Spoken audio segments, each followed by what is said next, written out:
So today's noir film was uh, something. It was the 1978 version of The Big Sleep, starring Robert Mitchum as the one and only Philip Marlowe. About 2 years ago, I saw the other Marlowe film he did, 1975's Farewell, My Lovely. Farewell, My Lovely was set when the film was set and set in LA like it's supposed to be. 1941 LA, that's when it was set. Cut to 1978's The Big Sleep, and you still have Mitchum as Marlowe, but it's supposed to be set in the 70s. A little weird, because obviously Mitchum has only aged 3 years, yet somehow it's the same character 30 years later, so it's supposed to be like same character, different universe, I guess, or I don't really know. You just kind of have to ignore the fact that they're both Marlowe and they're both played by um, Mitchum, and then he's way too old because Marlowe's supposed to be in his 30s.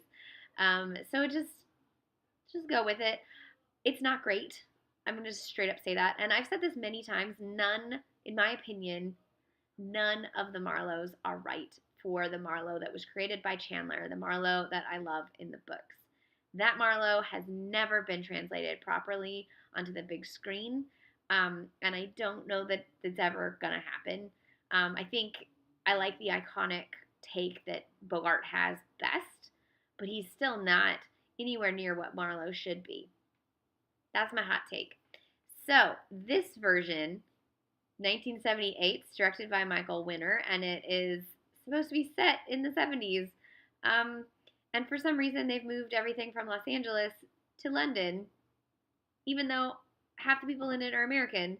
Um, the plot of The Big Sleep, as you've probably all know, is very convoluted. It's convoluted in the book. It's convoluted in the 40s version. It's convoluted in this. Essentially, a retired general in this one has last name Sternwood has hired Marlowe to look into something for him. What he says he's hired him for ends up being far more labyrinthine and complicated than what he initially says he's hired him for. In this version, the general is played by Jimmy Stewart in one of his last film roles. He is old and in very much like uh, Ray Milan 70s grump mood. Like that's exactly how Ray Milan is when he's playing old men in all of his 70s films. It's a little disturbing. The daughters in this version are played by Sarah Miles, who is in many great late 60s, early 70s films in England, and Candy Clark. Yes, Candy Clark. Um, you also have Joan Collins, John Mills, Oliver Reed, all showing up in this movie, plus a whole bunch of British actors that I don't know very well. Um, I don't know that this did any better job of combining all of the crazy plot points to make anything make any sense. And all this one really had that the other version didn't is in the book, it's very clearly has to do with pornography, and in the movie, they make it a little salacious, and you kind of know that kind of maybe the younger sister is dealing with pornography, and drugs, but it's hinted just enough that the censors couldn't cut it. And in this version, like she's flat out on drugs, and there's pornography. There's also violence, and whenever people get shot, they're truly shot, and all kinds of stuff. Um, but that's not to say that adding all of those elements back in makes it any better. In fact, it almost cheapens it a little bit because it's not well done. So it's not well done, and it just feels extra. Um, Candy Clark's trying really hard to do something with this role, but she's just this like in the way she's portrayed or in this film, she's just a poor little rich girl cliche. Um, Sarah Miles tries to add sort of layers of sexual tension to the character, and it would work if it weren't Mitchum at 60. You know, it just feels uncomfortable watching the age difference there. Um, like majorly uncomfortable. Uh, Joan Collins, like, how do you have the sexy bookstore person and follow, the 40s version? You just can't. And Joan Collins doesn't really get to do much other than be pretty, which is unfortunate. Oliver Reed has like blonde hair, and I was like, why would you do that to Oliver Reed? He's got that dark, menacing hair and the just looming that he does, and he doesn't get to really do any of that.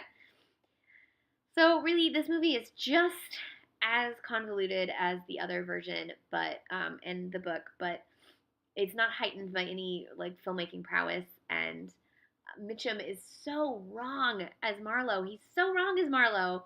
Um, he might be the most wrong Marlowe of all the Marlowes, and that's saying a lot. But he's just not a good Marlowe. And I think Garner was a slightly better Marlowe than Robert Mitchum. At least Garner was closer to the right age and had a little bit of the easy charm. Mitchum just doesn't have, especially 60-year-old Mitchum. He just doesn't have the charm that Marlowe's supposed to have. But the thing that all of the films miss is that at his heart, Marlowe is a romantic, not a cynic. And he always gets into these situations because he tries to believe the best in people despite having seen the worst. And that is why he's such an interesting literary character. And that aspect of him is very internal. And so it's hard to take some character trait that's so internalized and make it external in film adaptations. And that's why I think every single film adaptation has done a fine job doing the plots, but they've done a terrible job of bringing Marlowe to life. And maybe someday I will do a proper version of The Little Sister, because that's the version that Garner's in, and it's not a great adaptation of my favorite of the Marlowe books. And it's like, oh, we need better. I don't know who has the rights to that. I'll have to figure that out. Probably still Warner Brothers, actually. So I guess that's not going to happen. Anyways, maybe someday Philip Marlowe will go into public domain, and then I'll write my own Marlowe. I don't know. I wouldn't recommend this, but if you want to watch it, it's on Filmstruck right now, and both versions, both Mitchum Marlowe adaptations, The Big Sleep and Farewell My Lovely, are available from Shout Select. So if you feel so inclined, you can watch these movies, but I don't think they're great adaptations. And I just honestly read the books. Raymond Chandler is one of my favorite writers, and he got me back into reading books, and I just love the Marlowe novels so much. So the only thing I can say is read the books. That's all I got right now.